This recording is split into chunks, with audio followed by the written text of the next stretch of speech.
Na aula passada nós falamos sobre teatro na pré-história e um pouco do teatro grego. Agora nós vamos dar continuidade e uma recapitulada na história do teatro.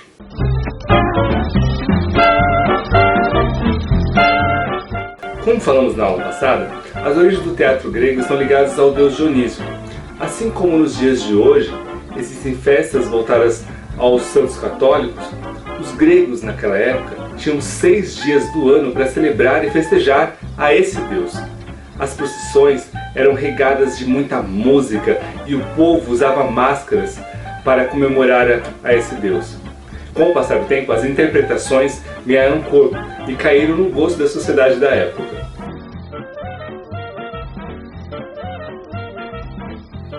Na Grécia Antiga surgiram 2 gêneros de teatro, a tragédia e a comédia. Uma curiosidade, sabe essa imagem? Essas máscaras fazem referência a esses 2 gêneros do teatro. A triste simboliza a tragédia e o sorriso a comédia. E para você entender um pouco melhor, esse será o nosso estudo de hoje. As tragédias gregas eram uma forma dramática ou uma peça de teatro cujo objetivo era atiçar o terror, o medo, a morte ou a piedade. Os temas eram ligados à lei, à justiça e ao destino. Eram contadas histórias que quase sempre terminavam com a morte do herói. Os personagens eram deuses e heróis. Segundo o filósofo grego Aristóteles, a tragédia era um gênero capaz de transmitir nas pessoas a sensação vivida pelos personagens. Esse processo é definido por ele como catarse, que era quando o público entrava em contato com a linguagem poética.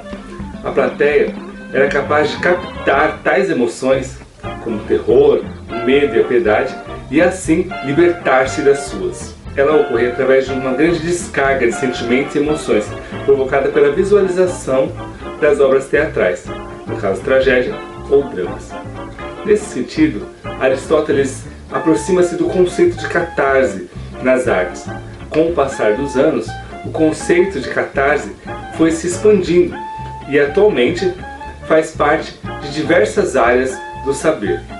No entanto, todos eles derivam da concepção apresentada pelo filósofo grego. O público que assistia a esse gênero dramático era os de classe alta e nobres da época, e assistiam a peça como uma forma de purificação dos seus sentimentos.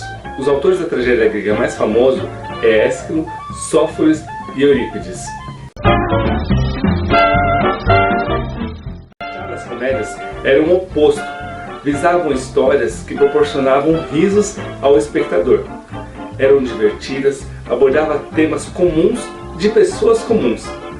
Ela nasceu cerca de meio século após a tragédia. Um grande autor da comédia grega, que eu não posso deixar de citar, é Aristófanes. Nas suas obras, ele tratava de assuntos do cotidiano do governo grego, como a educação dos sofistas e a guerra. Esse tipo de gênero de comédia era considerado o teatro do povão. Somente classe baixa assistia. Esse gênero de peça tinha muita interação com o público. E ao contrário do drama, onde não tinha tanto diálogo com as pessoas que paravam para admirar esse espetáculo. Na comédia, os atores usavam roupas semelhantes ao que os cidadãos comuns. Isso ajudava com a interação do público, onde eles se sentiam mais próximos e contextualizado também com a história. Cada ator tinha mais de um papel e todos usavam máscaras. Outra curiosidade do teatro grego é que desde aquela época surgiram elementos que são utilizados até os dias de hoje, como o enredo, a plateia, a encenação e os atores. E os festivais de teatro duravam praticamente o dia todo durante uma semana. E assim surgiu o teatro grego em Atenas e se espalhou por toda a Ásia até a África. Depois do declínio do Império Grego e com a ascensão do Império Romano, o teatro continuou parte da cultura do povo e depois foi levado para o restante do mundo. As principais características do teatro romano derivam a princípio do teatro grego, mas ao contrário do grego, o romano visava agradar o público. o autor poderia mudar o enredo da peça caso o público não estivesse gostando. No teatro romano que surgiu a expressão pão e circo. O governo romano dava alimento e diversão para o povo esquecer-se das questões importantes da política.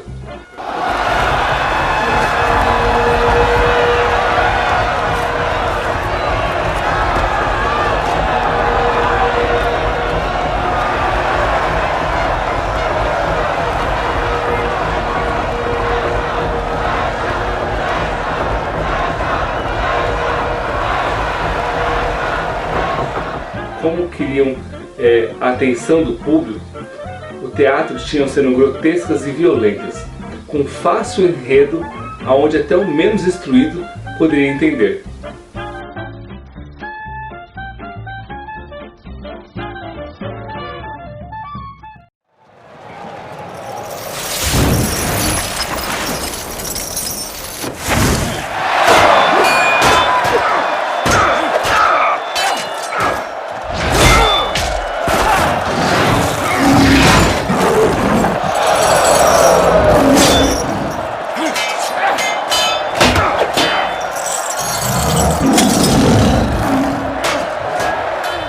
Na próxima aula falaremos um pouco mais sobre a história do teatro. Agora, vamos conversar sobre as cenas do Gato Malhado e da Andorinha Sinhá, e também da Madrinha Embriagada. Eu espero que você tenha assistido.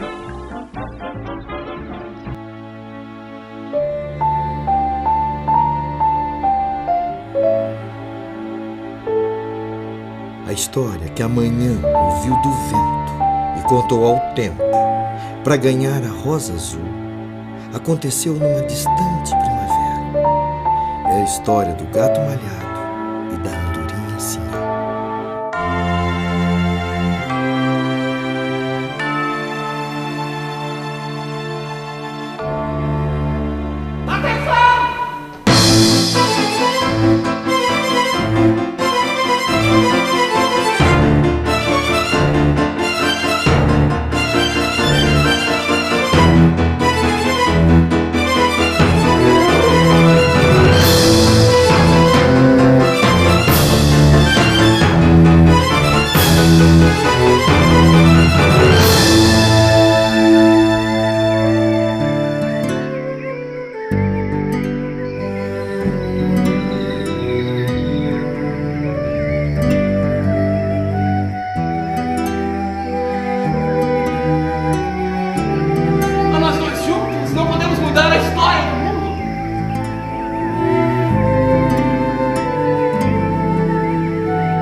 O amor não tem preconceito, nem explicação.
O Gato Malhado e a Andorinha Sinhá, que eu passei para vocês, tem o texto e a direção de Vladimir Capella. Eu confesso que eu amo esse espetáculo. Foi uma das melhores peças que eu assisti. Ela é comovente, os personagens são bem desenhados e até escorreu uma lágrima nos meus olhos quando eu assisti. Para mim, é um espetáculo que ficou marcado na minha história. Mas vamos ao que interessa. Nós, como artistas, não podemos ver a arte como um indivíduo qualquer. O que eu quero dizer é que você deve degustar a arte. Lembra o que significa a palavra theastai, teatro em grego? Ver, enxergar, olhar com atenção. É isso que temos que fazer quando assistimos uma peça ou uma intervenção artística. O que ela transmite às pessoas, e por que transmite às pessoas. Eu vou apontar algumas questões da peça e eu quero que você reflita e lembre-se do que você assistiu. Na peça O Gato Malhado e a Andorinha Sinhá, vocês perceberam que a sonoplastia desde o começo ao fim do espetáculo é bem interessante, né? Na peça, bem no início, você viu quem conta a história e por que conta a história? Essa peça é inspirada num livro de Jorge Amado e leva o mesmo título da peça, O Gato Malhado e a Andorinha Sinhá. Se você tiver a oportunidade de ler, ou baixe o livro em PDF na internet, que é muito fácil. Falando em atuação, vocês perceberam, com exceção do primeiro ato, que os personagens não são humanos e à primeira vista seria difícil ensiná-los. Vamos lembrar quais são os personagens. O tempo, a manhã, o vento, o papagaio, a galinha, o gato, a Andorinha Sinhá, tudo fora da nossa realidade, não é?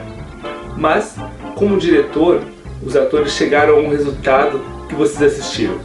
Isso chama-se laboratório. Isso mesmo, a palavra é laboratório. E essa palavra deve estar no vocabulário do ator ou da atriz. Mas por que laboratório? Se pensarmos na medicina, no laboratório é que acontecem os testes para um determinado resultado, certo? Pois bem, laboratório para o ator é analisar, é prestar atenção, é perceber, é extrair informações que poderá usar na cena para a criação do seu personagem. Analisando a peça, nós vemos várias semelhanças com os animais verdadeiros. Aquilo que transmite para nós, aquilo que ele transmite para nós, como por exemplo o papagaio, que fala bastante, o galo é todo imponente, o pombo, ele tem os movimentos, né, com a cabeça, e entre outros, que seria interessante até mesmo você voltar a assistir a peça novamente. Eu tenho certeza que depois dessa aula você vai refletir um pouco e ver outros detalhes interessantes dessa peça. Outra questão importante é o figurino, a maquiagem. Talvez você não dê para notar pelo vídeo, mas são itens importantes para a construção do personagem. Mas lembrando que o ator não pode usar isso como muleta. O que eu quero dizer? O figurino e a make são realmente importantes, mas não o principal, pois o texto, a expressão corporal, conta bem mais do que essas coisas. Poderíamos ficar falando aqui horas sobre essa peça, mas nosso tempo também é curto.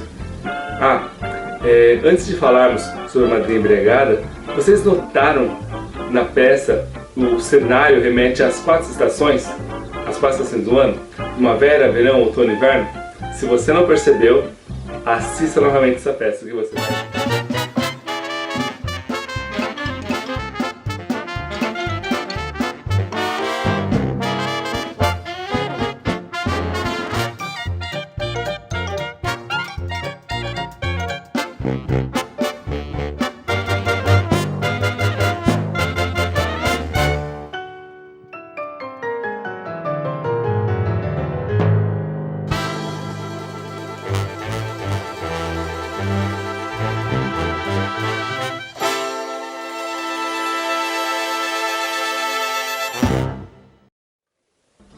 Bem, vamos falar sobre a Madrinha Embriagada. Na questão que eu falei da peça no Gato Malhado e a Andorinha Sinhá, serve também para essa peça. A questão do laboratório, os atores, o figurino, a expressão corporal, o texto, a sonoplastia, entre outros detalhes, serve também para essa peça. Mas o que eu quero focar na Madrinha Embriagada, que também é uma excelente peça, a qual eu assisti 4 vezes pessoalmente, no mínimo, isso que eu me lembro. E também, depois que eu achei várias vezes no YouTube, acho que umas 3 vezes no YouTube. Eu não vou focar muito nisso, senão eu vou ficar aqui horas apontando coisas super legais na construção desse espetáculo. Então eu quero que você mesmo pegue e tire suas conclusões. Nessa peça, o interessante que eu quero apontar para nós é a questão da qualificação dos atores. Como dançar, como cantar, como sapatear ou até mesmo andar de patins. O que eu quero dizer é que quanto mais qualificado você for, mais você vai se diferenciar do mercado de trabalho. Dessa forma, conhecimento nunca é demais. Aprender mais, mais e mais.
Precisamos aprender mais e mais.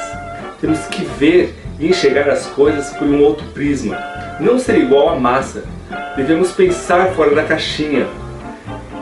Tem uma imagem bem legal que eu vou deixar para vocês aqui em algum lugar, que mostra como o sistema molda o seu modo de pensar.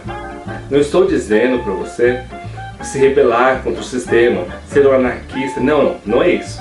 O que eu quero dizer é que você tem que aprender a tomar atitudes diferenciadas, atitudes de sabedoria. Nunca desista dos seus sonhos, lembrando que tudo é um degrau, onde você vai subir cada vez mais e cada degrau vai valer a pena. Depois de tudo que vimos hoje, agora nós vamos fazer uma tarefa, a qual você vai desenvolver um pouco mais das coisas que você aprendeu hoje. Nós vamos criar uma personagem. As personagens são o que dá vida em toda a variedade de entretenimento, seja ela livros, peças teatrais, séries de TV, novelas, filmes. Sem as personagens, as narrativas das histórias seriam chatas e sem vida. Os protagonistas, os coadjuvantes, são as peças fundamentais para qualquer história, seja ela uma ficção científica que pode ocorrer no espaço ou um drama familiar, uma pequena cidade do interior. Por esse motivo, é muito importante criarmos ou desenvolver um personagem que seja atrativo ao espectador. A seguir, e na descrição deste vídeo, você terá algumas perguntas que você deverá responder e desenvolver uma personagem.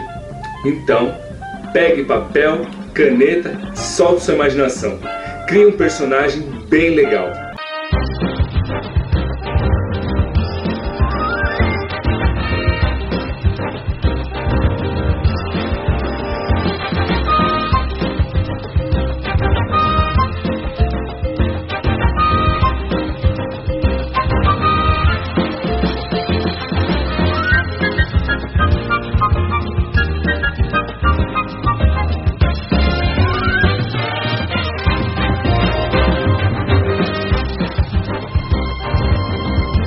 Essas perguntas o auxiliará a criar uma personagem, um perfil de um personagem. Isso é chamado história pregressa, onde muitas vezes não constará no script ou no texto teatral, mas ajudará o ator ou a atriz a tornar vivo esse personagem, pois ela terá uma história, ela não vai vir do nada. Então, quando você pegar um texto ou for criar uma peça de teatro, pense na história desse personagem. Isso não precisa estar explícito nas falas ou no texto, mas na mente e no desenvolvimento do ator. Enfim, chegamos a mais um final de aula.